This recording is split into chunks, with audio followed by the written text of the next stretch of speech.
suspend school, then Jay Darden, the Commissioner of Administration, is making the decision about the state offices in those particular parishes. I do want everyone to stay informed, and be patient and diligent. The storm is going to play out over the next 48 to 72 hours, and it has tremendous potential to continue to drop heavy amounts of water and to prevent people from going about their normal daily business in a safe manner. And that's especially if people are unmindful of danger posed by high water on roads. And so I'm encouraging people again not to drive through water standing on roads if you don't know that it's safe to do so. If you don't know both the depth and the force of the current. I also would ask people to stay informed as it relates to road closures by visiting 511la.org. That's 511la.org. That is real-time information on road closures. You can also go to volunteerlouisiana.gov if you want to help either here in Louisiana or if you want to provide assistance to our neighbors in Texas. And then for additional information about the disaster and response, you can go to emergency.la.gov. That's emergency.la.gov. I will be followed here in just a moment by Lieutenant Governor Billy Nungesser, and I want to thank him for being here and his work throughout. He will then be followed by Bill Duran from FEMA, and then I'll come back up and you can ask questions of me or anyone that you see behind me. Billy? Thank you, Governor. We are getting a lot of calls from great citizens of Louisiana that want to volunteer and also donate stuff. And as the governor said, volunteerlouisiana.gov, and you can click how to help, and it'll take you to the sites where they're accepting donations. Lamar Dixon is accepting stuff at Barnes 7 and 8, and on our website you can find out what they will accept.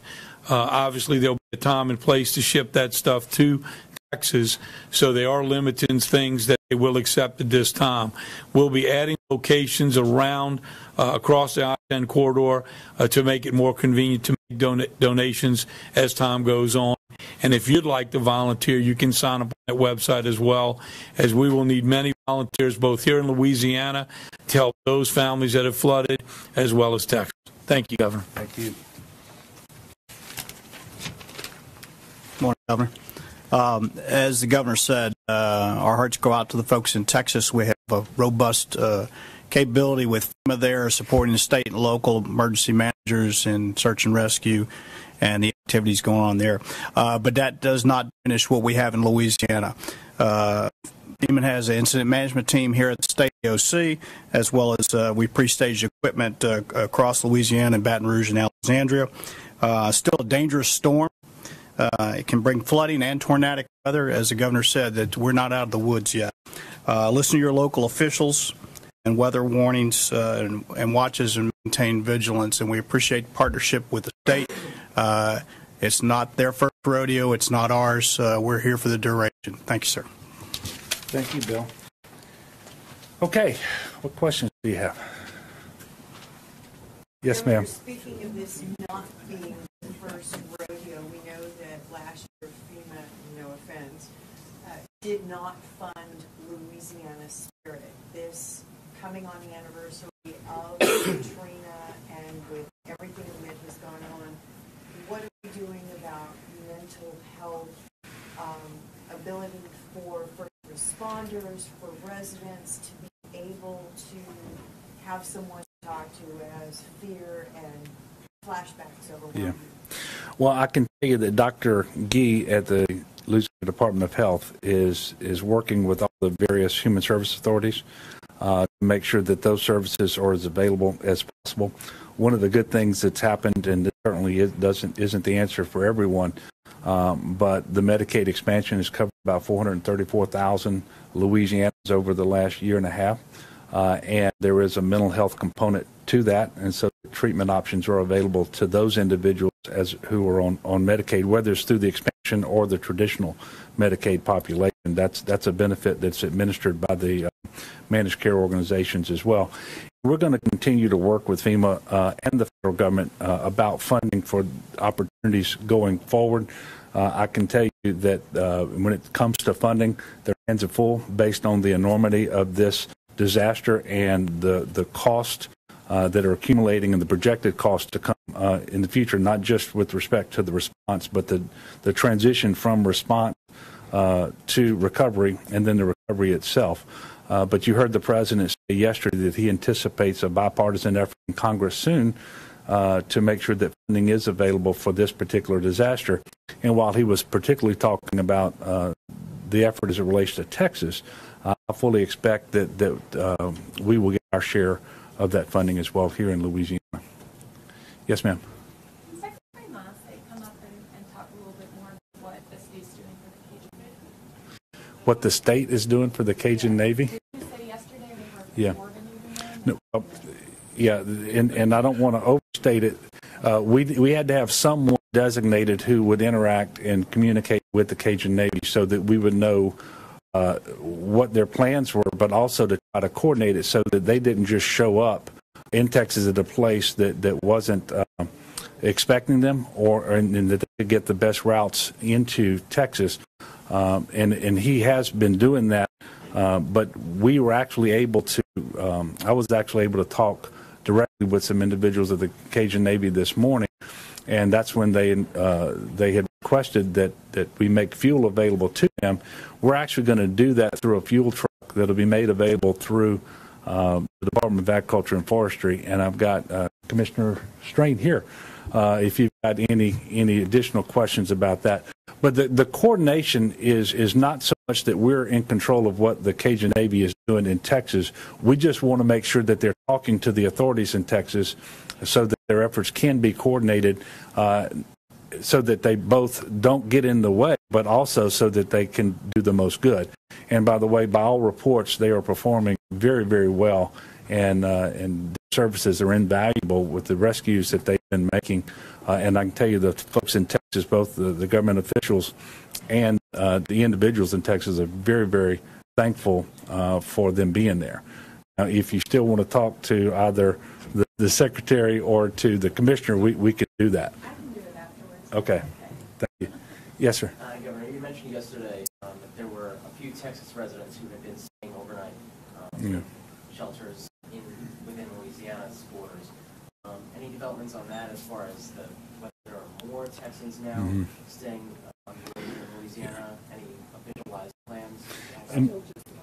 Yeah, we just have the one family. What I can tell you is that we have offered to stand up shelters specifically for individuals who would be transported out of Texas so that they could be housed in shelters in Louisiana, particularly in North Louisiana and the Shreveport area. I know that request is being considered by the authorities in Texas. We expect a decision on that in the next 24, 48 hours as to whether they're going to take us up on that offer. But we are planning now as if they will, so that we'll be able to execute that mission should they choose to take advantage of that opportunity. Yes, ma'am. We know that the recovery from last year's floods is still going on. The state hasn't received its full request for money from Congress that it was seeking. How does the president speaking to recovery aid for Harvey, how does that play into the state's chances for additional flood aid? Well, I mean, it's too early to know, and you're not talking about damage that we're seeing because of Harvey. You're talking about previous damage. Well, anytime this is historically how it's worked in the past, and assuming it works this way going forward, anytime you have an appropriation by Congress for disaster assistance, for example, through the CDBG program administered by HUD, whatever unmet need has been demonstrated to HUD and that they accept is taken into consideration in that next appropriation. So to the extent that we have a documented unmet need that HUD agrees with, that will likely be taken into consideration out of whatever appropriation is made next. And so we're working with them, as we have been now for well over a year, documenting damage here in Louisiana and what that unmet need is as it relates to housing, but also as it relates to business loss and to infrastructure enhancements. Yes, sir. One more question. for you. So you're going to Lake Charles later today, later this afternoon. I think you'd sort of give a preview as to your communication with officials there, specific needs that they've been asking from the state. So. Well, I think we've had about 65 web EOC requests from across the state. The vast majority of those have had to do with sandbags, and those sandbags are being delivered and are being used as needed. In fact, I was talking to the manager down in Cameron Parish this morning, and he was telling me that the sandbags have been well used down there and protected a number of businesses and houses. The biggest request for assistance to now has been the pre-staging of assets and people. So having high water vehicles, having boats close enough to the areas where we anticipated that they would be needed has been the biggest request up to now. Now, however, that we've gotten into the actual search and rescue mode in Calcasieu Parish, at least last night, and anticipating some additional need for that, this opportunity that we're going to have today to meet face-to-face and talk to these local first responders and these directors of the Offices of Emergency Preparedness, the sheriffs and other law enforcement agencies in southwest Louisiana, I think will be invaluable. And that's why I'm taking the leadership team with me, including Colonel Wascom from here at GOSEP, but also General Curtis from the National Guard and Colonel Reeves from the State Police as well. Last question. Governor, you talked about the shelters being available for Texans, but with this storm expected to cross from southwest Louisiana to northeast Louisiana, do you anticipate that those shelters will be needed for any of our own residents rather than keeping them available? Yeah, the shelters that we're going to make available to Texas, we do not anticipate that we would need. We have tremendous sheltering capacity, for example, in Rapides Parish. That facility can easily accommodate 2,000 people that would be available for folks from Louisiana, and we have much more capacity than that up in central and north Louisiana, in Monroe, for example. So we're not doing anything that will jeopardize our ability to make sheltering available to Louisiana citizens, but we are trying to be good neighbors to Texas and understanding that we have this additional capacity and they likely have the need. We're going to make that available to the folks in Texas. I want to thank you very much for being here. We anticipate having another Unified Command Group meeting tomorrow here at GOSEP at 1100 hours. It'll be followed similarly by another press conference. Thank you. This guy's in that. He started. Yeah. A couple of stars on it. Give me Give me a bar at least. National Guard captain. I'm trying to hook him up with